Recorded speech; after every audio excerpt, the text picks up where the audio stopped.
Cameras are rolling. The dog just farted. Jesus. I know. Sheesh. We're in the studio today. Oh, yeah. We love it, baby. Sly. We got Winston.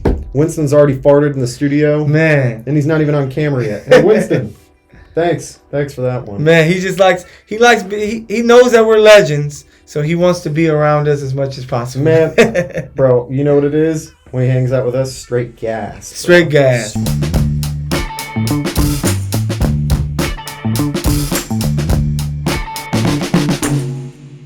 Straight gas. But you know what's gas? What's gas, man? The NBA trade deadline is here, Michael. It has come to pass. We are here. Yes, we are back, ladies and gentlemen. This is the latest episode of Don't At Me with Michael and Alex in the studio. Yeah, hit them Shall we with look them up? Yes, we're back. Hey, it is a holiday for us basketball geeks, fans, my God. everything, because we get to talk hoop all day. We don't care about anything else.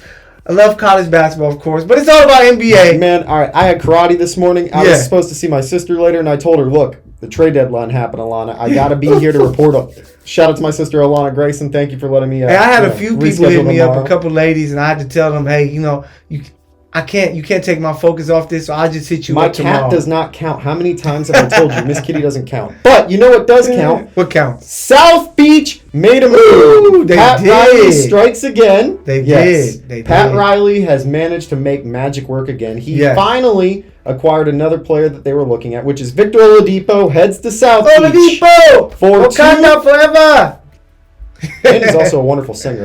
Most people know that now, but like for people that don't pay attention, Vic's got a voice. Tap in with him. Now, Victor Oladipo heads to Miami in exchange for Kelly Olynyk and Avery Bradley, two previous Celtics, ex-Celtics, and a 2020 first-round pick swap. Mm-hmm. That's a grade A move for me. So out of the gate, Michael, what do you think on it? I say it's an A because you didn't have to trade Tyler Hero or Duncan Robinson. You get to keep your shooting. You trade Bradley, who wasn't really bringing too much. You get to trade Olynyk. So it's a win. You get another guy that can score 20 points and play some defense, who's an athlete. It was another move that they made. They just got Trevor Ariza. Yep. So, hey, Miami, they trying to make another finals run. I thought they were dead. They may be yet alive. Oh, my God. Miami made a bold move that's going to work out for them. Look, Oladipo is still being looked at as a guy that's coming back from injury. Yes. But he's got so much to offer. He's a guy that can definitely space the floor, create his own shots, be a guy that can get hot when you need him to. He can play in as a six-man for that team or even be a starter. Really questionably, he can be a starter. He can, right? Yeah. And he's also the type of guy that you know is going to play lockdown defense, which is, as we know, the Miami mold. He will put in the work and he will hustle. And it also paves the way for them to make moves to get a guy like LaMarcus Aldridge on the free agent market. Yes. So this is a win-win for them. And also for Houston, let's not forget, Oladipo had no interest in re-signing him. Yeah, not at all. So capitalize on the value while you have him. What they did was, yes, they only got Avery Bradley, but they got a stretch four and Kelly Olynyk, who's in contract, and a first-round pick swap. It's not a bad deal. Oladipo went from hell to heaven. I get to go to the beaches and have fun, play with a team that has championship aspirations compared to a team that is just falling apart. Poor Steven Silas. Honestly. But he's falling apart, He got the worst job in the NBA this year, and it's so sad to see that a guy that put in such great work and who's very deserving of a head coaching job has to deal with this gig. And I know those guys in Houston are putting in work and playing because they are playing for a guy that they want to play for. Poor John Wall, too. That's what I'm saying, man. All these stars and these guys Free John Wall, man. Free John Wall. Man, free a lot of people. So shout out, so we both give A's. Yeah, both of us are on an A plus path for South Beach, and also for the Rockets, I'll give them a BC for this one because they did make a move on a guy that they couldn't have gotten out of. What they got, first round pick, and they got Kelly Olynyk, who's a stretch forward, and that fits the mold of what Houston is looking. Then Avery that they can probably trade or do something with in all season. And it's just money coming off the books later down the road. I love it. Now we got to get Number two. The Clippers get an ex-Laker and ex-Celtics. So, as the world now knows, Rajon Rondo is now a Los Angeles Clipper, and the Atlanta Hawks will be receiving Lou Williams in a 2023 and a 2027 second-round pick and cash. Lemon pepper wings. That's all you gotta care about. I ain't talking about the freestyle. Shout out Drake and Rose. But lemon pepper wings. Our guy Lou Will gets to get them. This was a great deal for both teams. Both teams, I love Atlanta gets to have a guy that's been there, done that, gets to play the same role he did basically back in the day when he won Sixth Man of the Year with them originally, right? He comes in, he's on a downward year, but he was on a team where he wasn't having a guy helping him create the shots, even though he's a shot creator. So getting a guy like Trae Young to give him those open shots on the wing will make his life so much easier, and he can come off the bench and really do what he was doing before in LA. Yeah, just get buckets. It works out. Their tempo is perfect for him. And then for the Clippers, we have both talked about it nonstop. Both of us have talked about it. They needed a more playmaking point guard. Yes, a pass-first playmaking point guard. We had both mentioned Lonzo Ball was a great fit for that for that point. But getting Rajon Rondo, we've talked about Rondo enough. We know what he can do, both as a Laker and as a Celtic. The guy is a pass-first guy. And on this squad, I think it's the perfect point guard to play alongside Kawhi and PG. Yeah, and I just think that his fit with Atlanta wasn't perfect because Trae Young is a playmaker that's making the passes. Why are you there? Yeah, it's like you're there making money. Come on, man. You just need someone who can score off the bench. So it's perfect for Atlanta getting Lou Will. For the Clippers, I was saying during the offseason, Rondo. If they can somehow steal Rondo, the Lakers got to watch out. This goes back. Go back to the tapes. Go back to the old tapes, and now they got him. And especially if they get playoff Rondo to come in to get easy buckets for PG, for Kawhi, for Zubac, and those guys. That's the underrated. And they didn't have to lose much. Like you still have Patrick Beverly, you still have Marcus Morris, you still got Terrence Mann, you got Kennard. So this is perfect. At the end of the games, they can have a guy that puts them in their places to where now Kawhi looks more like Toronto Kawhi. Well, I'm going to catch it on my spot, and I'm going to go to work because Rondo is going to give it to me. So, perfect for the Clippers. I hate to say it. It works out perfectly. As you said, Luke Kennard's contract and also his play and expectation, not to mention how he played the other night. Yeah, he's been picking his play and also Terrence Mann's play made Lou Williams expendable. So having that extra guy was just cherry on top for the Clippers, but they realized they needed to capitalize and get a guard who was a pass-first playmaking guard. Yes. Pat Beverly wasn't going to cut it as a starter, even though he's a defensive specialist. Have him come off the bench or even play alongside Energy guy Rondo. off the bench, he would look amazing. Yes. And Rondo will bring the gritty toughness that the Clippers need. That's a fact. He is a champion, a two-time champion. He's won with the two greatest franchises possibly in sports. So he's going to come in. He's the least hated Laker and least hated Celtic. So he's going to come in right away and get all the respect because the dude is a defending champion. And he's Rajon Rondo. He's about to come in there and ball, man. Rajon Rondo!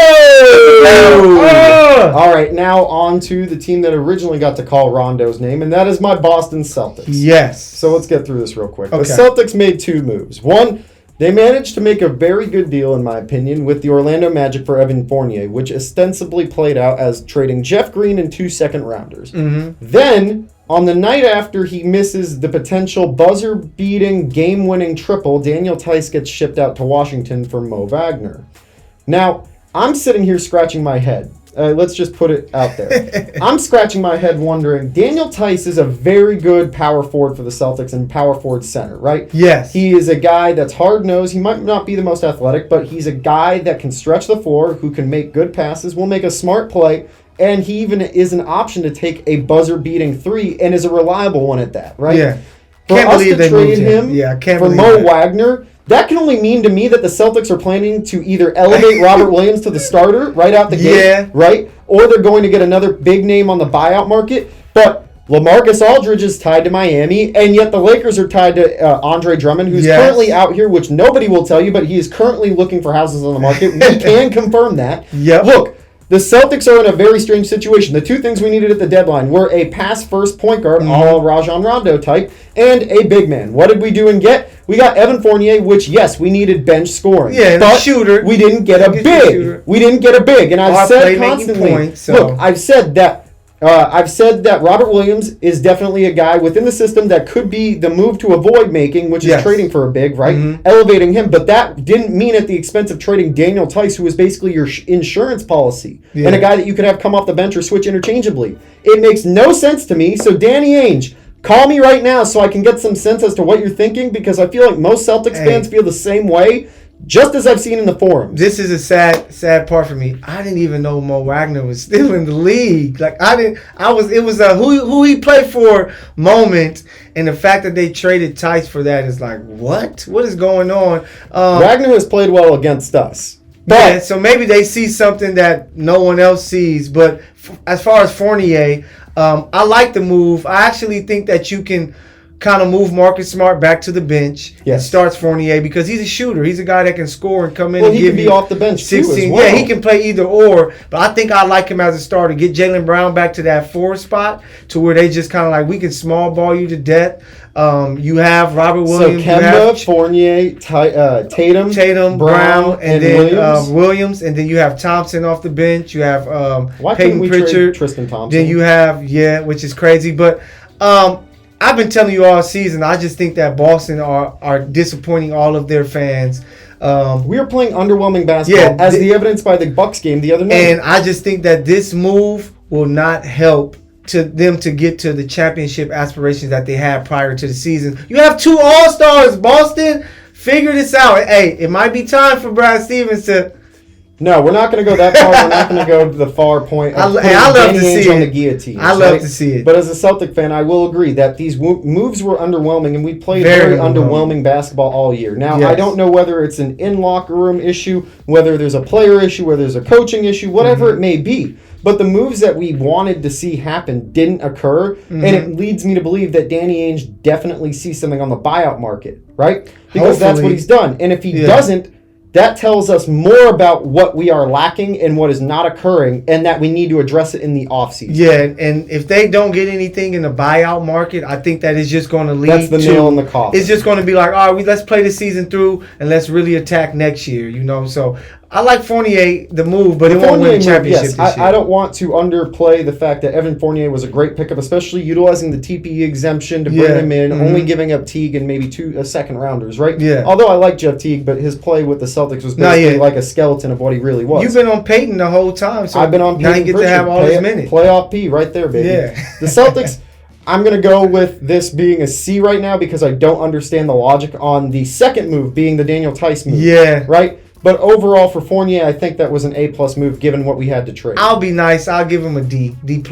I have to see more, but Celtics, you came in here talking championship. It's not going to happen. Next, what we got next, man? Dun, dun, dun, da, da, da, da, da, So, hey, da, da. I know, man. The Bulls got Tice and... no, the Bulls didn't get Tice. No, it does. Oh, because they did a 3-team trade? Yeah, the Bulls also acquired center Daniel Tice. Okay, for those of us tuning in who are now watching, we have a correction real quick. The trade update is that Daniel Tice is heading to Chicago, not Washington. Oh, because Chicago sent Mo Wagner, who they acquired earlier Thursday in another deal with Washington. Yeah, he got traded to the twice. Celtics. Yeah, so crazy.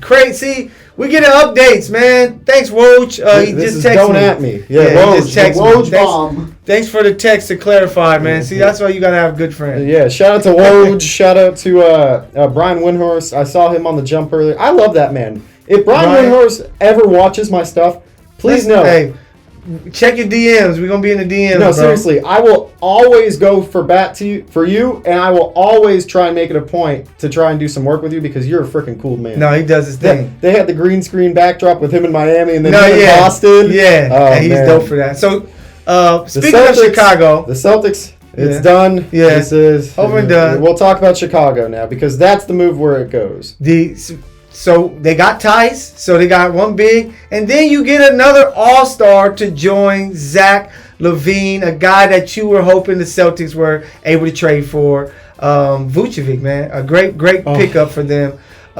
They have, Wendell Carter just didn't look like that guy. It was just a perfect move for them because you have to win. You have Zach LaVine over there balling. Kobe Lewis? Kobe White. Kobe White gives you some moments and stuff like that, but Zach LaVine is such a baller. He's the guy. They're only a game and a half out of the 8th seed. With the playoffs the way it's structured in the East, they make a run. They're probably in the 6-5, 6-4 range. Yeah. So why not do it? 2 All-Stars together usually leads at least to the playoffs, and Chicago has been bad for so long. It's time. It's time. They've been even worse than the Eddie Curry and Tyson Chandler days, which were bad because they had these draft picks. Thomas too. Man, yeah. But shout out to those who know. Yeah, and for your real hoop fans who know. But now it looks like they're going to be in the playoffs exciting time for Chicago Bulls fans. This was a great move by Chicago. Yes, I wanted Nikola Vucevic. I've been hot on his trail for months. Nikola Vucevic is a great center, and he's very undervalued for his play, especially in today's NBA. Hey, I'll figure something out, bro. What? You're the Celtic curse. Whenever you mention a name, I know, man. It sucks so much. Hey, check the tape. Rudy Gobert. I'm going to put it out there. Aaron Gordon. The Celtics are going to draft Luka Garza this year in the first round of the NBA draft. Don't at me on that one. That means it won't happen, Celtic fans. He's the curse. No. Ask Mike. I said that they were going to draft Carson Edwards, and what happened 30 picks later? They drafted Carson Edwards, and that was on live. You're the curse, man. All right, back to the Bulls. Now, the Bulls made a great move that, yes, they are going all in on the playoffs. Patrick Williams and Zach LaVine are the 1-2 punch that they have right now. They do have a lot of other guys on the roster who can step up, like Markkanen has shown us stuff from time to time. A little bit more inconsistent as of late. Kobe White's a streaky guy off the bench, but can add a lot to their game. True. I think Vucevic really does help their overall team. You know, Wendell Carter Jr., as you said, wasn't cutting it. He's a really good 11-9 guy in the post, but not really an extension of the floor. You have him being a guy that just wanders around the basket. Because Rudy Gobert with a little bit more offensive game, but not bulky, not a defensive specialist. And that's not what they need. So adding Vucevic means you have a guy who's going to stretch the floor, who's going to get the easy putback dunks, who's going to get the easy jumpers, and really create open passing lanes for guys like LaVine, for Patrick Williams, for Kobe White. They got way better in the addition of Daniel Tice. I can't gush enough over how good he is. That's a great pickup. That extends the floor for them even more, so they can go small, right? They can have Patrick Williams and then have Daniel Tice. And then they added Al-Farouq Aminu, a which veteran. Is just another stretch floor that can really change the game. Yeah, play defense. So Chicago they're doing some good things. Shout Finally, out to Brett Marquardt. Because Lord Farquhar. For a minute they had Michael Jordan rolling in his grave, Scottie Pippen rolling in his grave, like it was looking really rolling his ACLs. Man, so it was looking really bad. I went there on that one. Yeah, the D Rose fans are going to get you, but D Rose fans. They're doing something. Try and cancel me. I'm like Eminem. Don't at me. I give them an A. I give you guys an A+. Yes, I give the Chicago Bulls an A+ too. A+. And the best team of the day, though, goes to the Denver Nuggets. Man. Oh, yeah, they're mountain high, for real. The Denver Nuggets managed to do what every team wanted to do. Yes. Fix their mistakes. What did they do? They learned from losing Jeremy Grant and what he meant to the offense. What did they do? They get Aaron Gordon, who's ostensibly basically him, but stuck with a ceiling over his head in Orlando. Now we get to see Aaron Gordon unleashed. Fired up. And JaVale McGee, right? Great bit. And the thing that's not getting talked about enough is Gary Harris leaves the Denver Nuggets, which is great for his career because now he gets to be the number one option on another team. But it means Jamal Murray's touches go up. It means Will Barton's touches go up. It means the offense flows more so. Michael Porter Jr. hasn't been cutting it this year, and that's what they learned from the Jeremy Grant mistakes. So now you bring in Aaron Gordon to start, right? And maybe you start Michael Porter Jr. still, right? Like you were talking about earlier when you go smaller. But Aaron Gordon coming to the lineup immediately adds a dimension that they were missing, that they can utilize to push them into a situation like they were last season, coming back and winning a 7-game series against a hard-nosed team, which adding Aaron Gordon might actually allow them to do again, even though Utah's this good if they face off, right? The Denver Nuggets with this deal, they made out like bandits. They did exactly what they needed to do to repair the issues that they had brought on by not re-signing Grant, which was understandable because he was going to get a major payday. Yes. And look what they were able to accomplish. I think that legitimately Aaron Gordon could be, not on this squad, right? But his talent level could be early Blake Griffin. That's what his talent level reminds me of and his abilities. And that's what people thought coming from the draft. And what we now can see with Denver is more of that Jeremy Grant stretch player. And in the postseason, I think he's going to be an invaluable asset for Denver going down the road. No, he gets to play a spot that he should have been in for years, power forward, you know. Yes. The Magic tried their best to make him a small forward, but that just naturally isn't his game, you know. Now he gets to go to a team who has some size to surround him with Murray, Barton, Michael Porter Jr., him at the 4, and then you have the MVP so far, Jokic. Like, that's a great team to surround him to where he can just run wild and just be athletic, which he is big time at with all the great dunk contests. Think about the fast break with Jokic and him on the break. Yes. Even with Murray. Jokic's going to find you. Woo. Jokic has Murray on the wing, and he also has Aaron Gordon trailing behind him for a dunk as an option. That's a dream. It's about to be crazy. That's a point guard's dream. Mountain high. That's a point guard's dream. Or let me say it like this. That's a point center's dream. Yeah. What dream? Then you add in JaVale McGee, a 2-time champion, a guy who's who's just going to bring another athlete, but so long. We saw how much he helped the Lakers last year. Yes. Now he's going to add that to Denver to kind of help give Jokic that break. You might can play him with Jokic. You know? Energy too. Yeah, so he's going to bring that to the locker room. A plus for the Denver Nuggets. We actually might start seeing more JaVale McGee dunking highlights now that he's paired with Jokic. Can you imagine those easy as a 1-2 option down in the post? The 5-4 pick and rolls, 4-5 pick and rolls. That's going to be crazy. And with Gordon too, JaVale and Aaron Gordon with the Clippers move, the Clippers move and this move, I say the top 3 teams in the West are the Lakers, if healthy, Clippers, and the Denver Nuggets, with Utah and Phoenix fighting to be the 4th best team. I have the Utah Jazz still remaining atop for now, and then down the road I can see them claiming that spot, but we haven't gotten to see them play on court together as of yet. So until we get to that point, I'm not going to give them that crown. Okay. But I do think they were in the conference finals last year, so... Remember what I said? I said that the Denver Nuggets now could potentially push another Game 7 series with what they have, right? Oh, yeah. Which they can get to, of course, with this team. Mm-hmm. I don't think that they're there yet. Let's see how it plays out on the court, but... Man, this has been a wild trade deadline. Great move. Trade deadline has been crazy. So prior to the trade deadline, I just got to give a shout out to the Raptors for having the first all-female broadcast team.